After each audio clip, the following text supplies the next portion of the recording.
அனைவருக்கும் வணக்கம். நான் உங்கள் டாக்டர் நிஜிதன் பாண்டியன்ஸ் ஹோமியோபதியில இருந்து. ஹோமியோபதி மருத்துவ முறை பற்றி ஒரு மித்து இருக்கு, ஒரு கட்டுக்கதை. அது என்னன்னா, ஹோமியோபதி மருந்துகள் எல்லாமே ரொம்ப மெதுவாக தான் கேட்கும், நீண்ட நாள் மாத்திரைகள் எடுத்தால் மட்டும் தான் நம்மளால சரி பண்ண முடியும் அப்படிங்கிற ஒரு விதம் தான்.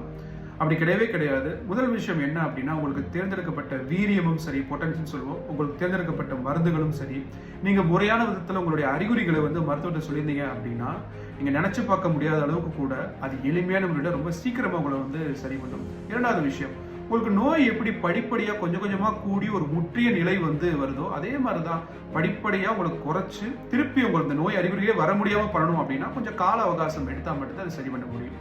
மூன்றாவது விஷயம், உங்களுடைய அறிகுறிகளை எனக்கு அல்சர் தொந்தரவு இருக்கு அப்படின்னு சொல்லாம, அல்சரால என்ன தொந்தரவுகள் இருக்கு, உங்களுக்கு நெஞ்சரிச்சல் இருக்கா, புளிச்ச ஏப்பம் இருக்கா, அந்த விதத்துல உங்க அறிகுறிகளை சொன்னீங்க அப்படின்னா மருத்துவருக்கு உங்களுடைய மருந்துகளை தேர்ந்தெடுப்பதற்கு ரொம்ப எளிமையான ஒரு முறையா இருக்கும் உங்களுக்கு.